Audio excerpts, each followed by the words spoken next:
My name is James Matthew Peterson, and something strange has been going on in my apartment.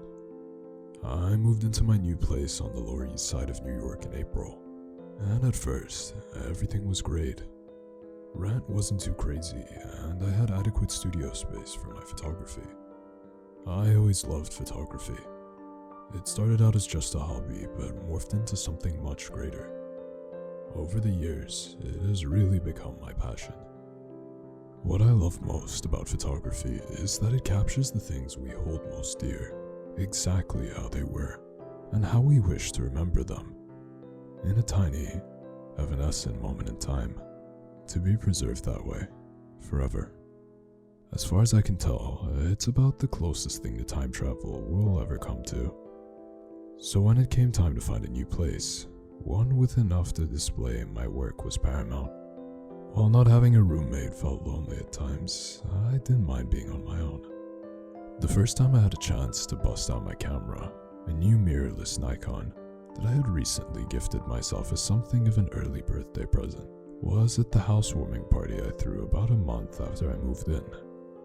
Everyone was having a good time, drinks were flowing, laughs were had. But most of all, I was just enjoying spending time with my old friends in my new place.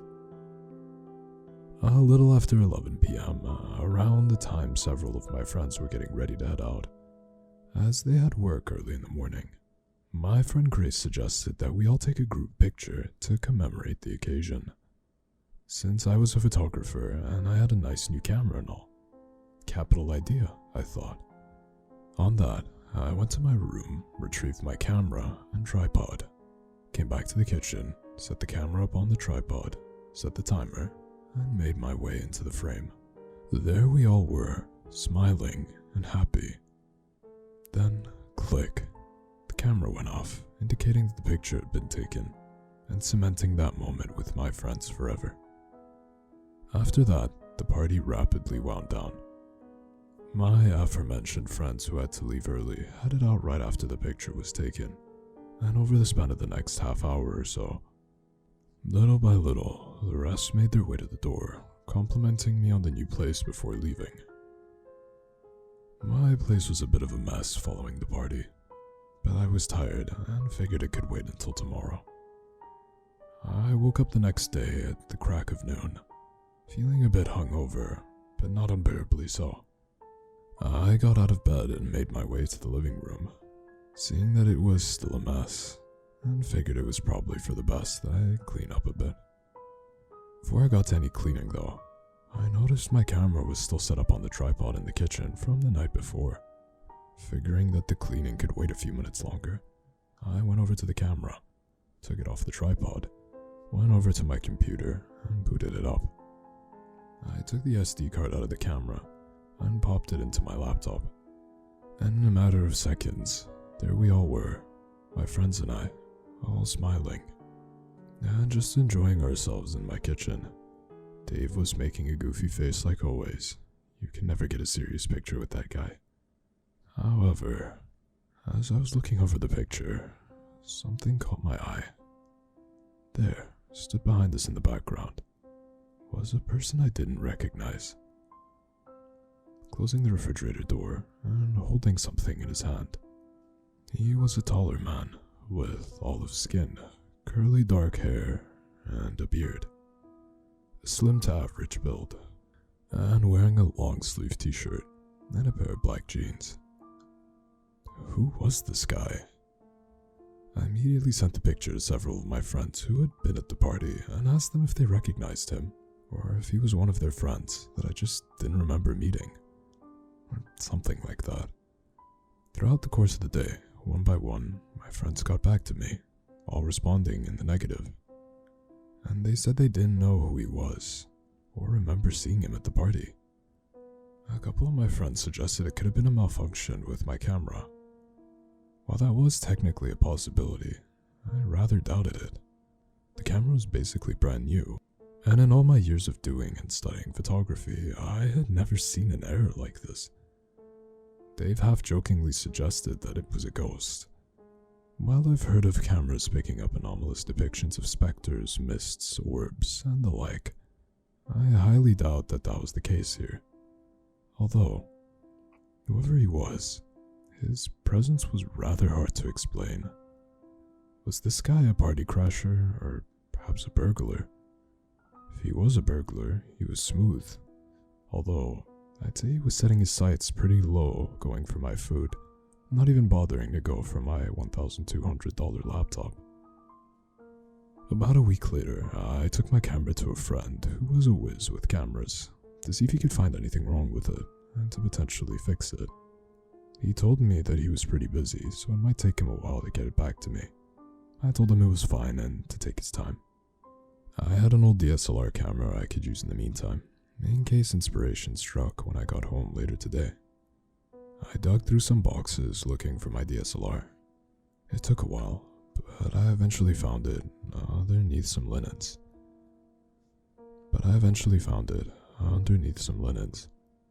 The battery was long since dead, so I put it on its charger and waited a bit. After about 30 minutes or so, I took the battery off the charger and popped it back into the camera. I turned the power on and it started right up. I turned to my left and focused on my dining table. I figured I might as well take a few shots of the apartment anyway, since I really liked my new place, and wanted to show people. Although, since I may very well be listing it soon if it turned out that I indeed have a ghost. I pushed the button on the top of the camera, and the flash went off. I guess I must have needed the flash the last time I was using it. It had been so long that I couldn't remember what I was doing with it last. So I figured the picture was likely a throwaway. I then promptly turned the flash off and went about taking pictures of the rest of the apartment. Later that evening, I went to reviewing the pictures I'd taken of my apartment to post them on Facebook. I've gotta say, for a 10-year-old camera, it still took decent pictures. I was looking through the pictures when I came across the picture that I took with the flash on, and it looked absolutely terrible. However, that's not what bothered me most. What bothered me most was that there, sat at the table, working at a laptop, was what looked to be the same man from the other picture. Although this time, he was wearing a white v-neck t-shirt and a pair of grey basketball shorts. Now, I know there was nobody in my apartment when I took that picture. I may not be the most observant person in the world, but I would have certainly noticed if there was a stranger sat at my dining table, right? I printed out a copy of the photo in order to ask around to see if anybody could identify the man. I went to the apartment next to mine and knocked on the door. After several seconds, an older Asian man answered the door. I held up the picture and asked him if he'd ever seen this man in the photograph. He took the picture out of my hands and held it in front of his face, with a noticeably confused look on his face. He gave the picture a look before shaking his head and handing the picture back to me. I thanked him, and he nodded before closing the door and locking it. It was then that I got a brilliant idea. I would take the picture to the doorman, Ed. He sees everyone who enters and leaves the building. Surely if anyone could identify the man, it would be Ed. So I went downstairs to the lobby, walked to the front door and approached Ed. He greeted me with his typical warm greeting. I reciprocated the pleasantry before producing the photograph and handing it to him. I asked him if he recognized the man in that picture. He pulled a case out of his jacket pocket and opened it up to reveal a pair of glasses. He put the glasses on and gave the photo a good hard look. He said that while he certainly did have a good memory for faces, this guy's didn't ring any bells. He apologized and handed the picture back to me. I told him it was alright, and then went back to my apartment defeated and extremely confused. It was about 3 days later that my friend got back to me about my camera. He said that he took the thing apart and examined it top to bottom. He couldn't find anything wrong with it. Damn, I thought. Although I figured as much, seeing as how I'd captured images of the mystery man on 2 different cameras now. He told me that since he didn't actually end up doing anything to the camera, that he wasn't going to charge me.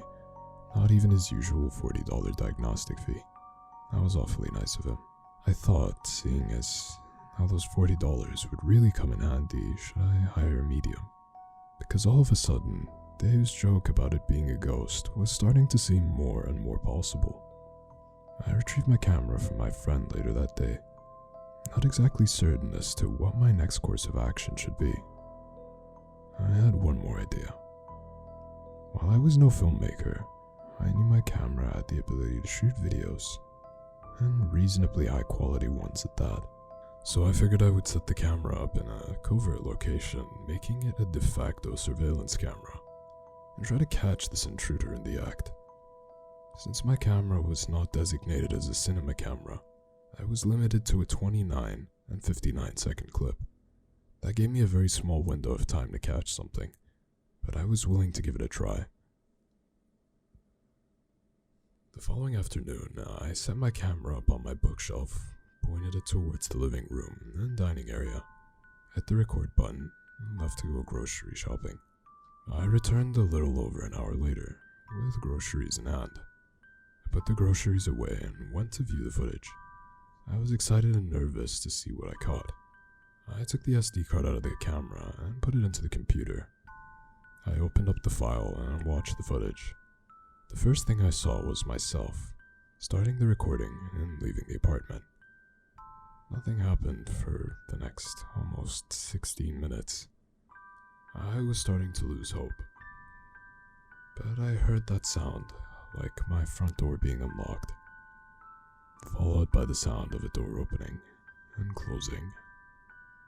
It was with a nervous anticipation that I watched the video for the next couple seconds, when suddenly, the man from the pictures walked into the frame. He just waltzed on into my apartment like he lived there. He looked as calm, cool, and collected as ever. He set his keys down on the table, took his jacket off, and set it down on the couch, and then sat down and started watching TV. The nerve of this guy. Firstly, how did this guy get a key to my apartment? Was he a maintenance guy or something? Also, what was the purpose of these intrusions? Was it just to hang around at my place? I continued to watch the footage to see what he would do, but he didn't really do much of anything. At one point, he got up and fixed himself a snack, and then went back over to the table, began working on his laptop. I watched as he worked for several minutes, when suddenly, he slowly looked up from his computer, and methodically turned his head, looking almost directly into the camera. It was at that point that the video ended. "Damn," I yelled. "I need to get more answers than that. Who was this intruder, and where had he gone?" It was then that I disappointedly closed my laptop and hung my head, feeling as though I had not gained any ground in solving this mystery. I was sat there holding my head in my hands, when a worrying thought came over me. What if he's still here? Not knowing what to do, and figuring there was no time like the present, I gathered up some things, called an Uber, and headed down to the police station to see if there was anything they could do.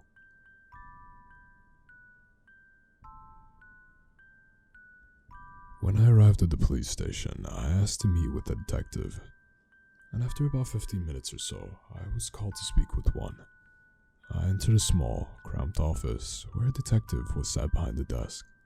He was an older gentleman, I would guess to be in his mid-50s, with wavy salt and pepper hair, and a thick mustache, and an overall austere demeanor.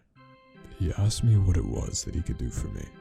I told him that I believed I had an intruder in my apartment, possibly a squatter, and I wished to file a police report.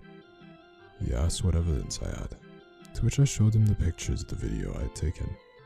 He questioned me as to how I didn't realize there was a stranger at the party, as well as how a guy sitting at a table right in front of me without me noticing, to which I told him I was honestly stumped. He returned a blank stare and an overall confused look, before asking me to confirm that I didn't know the man in the photos and video. I confirmed that I didn't, and he went on to explain that the most they could do was file a police report for a suspicious person and log it into some database. I opted to go that route, and a report was made. I asked him to see if there was anything else I could do, to which he shrugged and said that he guessed I could take a couple more pictures and gather more evidence if I wanted to, but that was about it. On that, I thanked him for his time, shook his hand, and left the police station. When I got home, I figured I might as well get right to work gathering more evidence. I figured this mystery man just kind of appears out of nowhere. I might as well just take a bunch of random pictures all over my apartment and see if he turns up in any of them. I took a set of 9 pictures. Afterwards, I went straight over to my laptop to see what I got. I didn't see much in the first so many pictures, but the second to last picture showed something that gave me pause before making me shudder. It was the man, standing in the middle of my living room, holding up a camera. I looked as though he was looking directly at me. My name is Michael Toller. Something strange is going on in my apartment.